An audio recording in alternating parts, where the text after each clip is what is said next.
Hello students, this video is the explainer video for the Oxford style of debate. So let's quickly understand what exactly do you understand by the Oxford style. Now Oxford style debates follow a very formal structure, and there is a very special thing about Oxford style debates, which is voting. Okay, the audience members actually get the opportunity to cast votes. That's the pre-debate vote and the post-debate vote. Don't worry, I'm going to explain each of these in detail. So let's look at the pre-debate vote. When audience members are attending the Oxford style debate, they are actually asked for their vote before the debate begins. Okay, so the audience members get the opportunity to vote either for the motion, that's the topic, against the motion, or if they've not decided, then they can vote undecided. So this is what happens in the pre-debate vote, and what the moderator does is the moderator takes a count of how many people have voted for the motion, against the motion, and are undecided. Okay. Now, once the pre-debate vote is taken, nobody really reveals which audience member has voted for which side. Okay, but we have the numbers that are revealed, and after that, we start off with the main debate where the arguments begin. Okay, so when you talk about the main debate, what we have is we have the opening speech, which is for 7 minutes. Now, after the opening speech, we have the rebuttal. Now, the interesting twist about rebuttals in the Oxford style is that in the Oxford style, the audience members also get to participate in the debate actively. Okay, and how they can do that is by asking questions in the rebuttal round.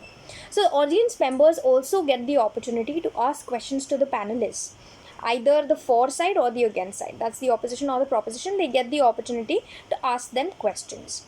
Now, once the rebuttal is done, of course, the panelists also get the opportunity to ask each other questions and answer each other's questions. After that, we have the closing arguments, which last for about two minutes briefly. And then after the closing arguments, we have the post-debate vote, wherein again the audience members get the opportunity to either vote for the motion, against the motion, or they leave it undecided.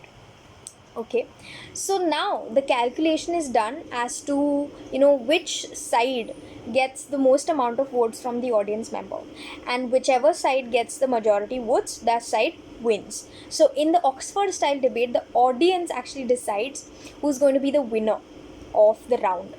Okay, now that is as far as the format of the Oxford style of debate is concerned.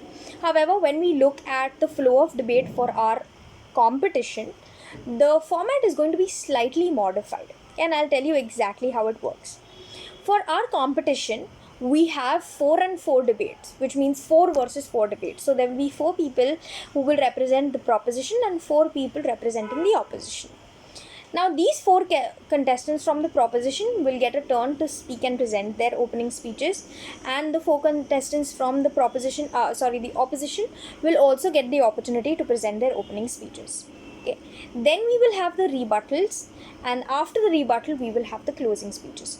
Now, the rebuttal will roughly last for about a span of, let's say, 5 minutes. Okay, where within those 5 minutes, the audience members also have to ask questions, the panelists also have to ask each other questions. Okay. So the 5 minutes are actually a combination of audience questions along with the panelist questions. Okay. When we talk about the opening speeches, the duration for the opening speeches is 3 minutes per speaker. So we'll have 3 minutes from the proposition, each speaker, so that's 3 into 4. Okay, and then we have 3 minutes for the opposition, again 4 speakers, so 3 into 4. Okay, so after the opening speeches from both proposition and opposition are done, then we have the rebuttal round. Now, when we look at the rebuttal round, as I told you, it will be for 5 minutes, which will include questions from the audience members. The moderator will decide how many questions the audience members can ask to a particular panelist. Okay, and in the same manner, the panelists, how many questions the panelists can ask each other is also something that the moderator will decide and will inform during the debate. Now, what's interesting is that each participant gets the opportunity to present a closing speech for 1 minute's time. So 1 into 4 for proposition and 1 into 4 for opposition. Okay, so your closing speech should be 1 minute long, and that brings us to the final part of the Oxford style debate, where you have to take the post-debate vote. Again, this will be taken by the moderator. Now, what's interesting about the Oxford style in our competition is that there are certain aspects you need to keep in mind. Okay.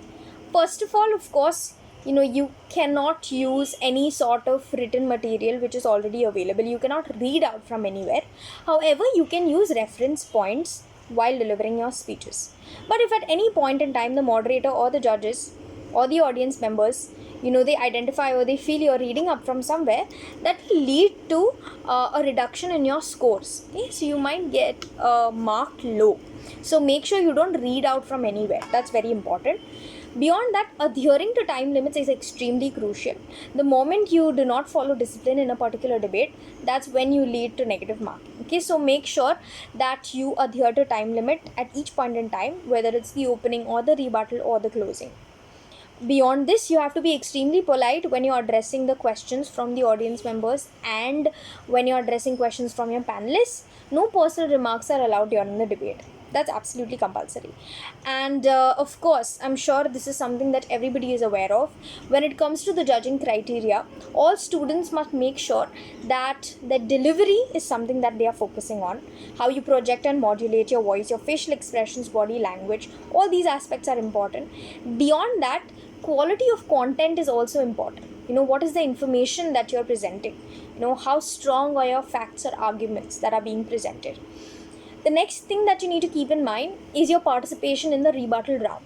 How well you're addressing the questions that come your way. Whether it's from the audience or the panelists, how are you able to answer those questions and the quality of your answers. Okay. And finally, discipline. As I mentioned earlier, adhering to time limit is important. At the same time, the sort of language you use, how you present yourself throughout the debate, all these things, together are combined when we talk about the discipline. Okay, so these are some aspects you need to keep in mind when you're participating in the Oxford style of debate. Also remember, throughout the debate, it's very, very important that you cannot mention, at any point in time, you cannot mention a point. For instance, if you are in your closing statements, you cannot mention a point that has not been mentioned by you throughout the debate. Okay, so the closing statements have to have original content which you have spoken about either in your opening or in your rebuttal. Okay, you cannot introduce any new points in the closing statement. Okay, so when you're delivering your speeches in the opening or the rebuttal, make sure that you're mindful about this fact and that you present as many points as you can. Okay, so these are some aspects that you can keep in mind while participating in the Oxford style of debate. Just to quickly revise, as I already mentioned, the Oxford style of debate includes the voting procedure. So there's a pre-debate vote and a post-debate vote, and the audience members are actually the ones who decide who wins the competition. Okay, so that is of crucial importance. So make sure that when you're participating in the Oxford style, you are thoroughly aware about the procedure, and beyond that, you give your best and you answer the questions from the panelists and the audience members with equal zeal and enthusiasm. So all the very best. Thank you so much.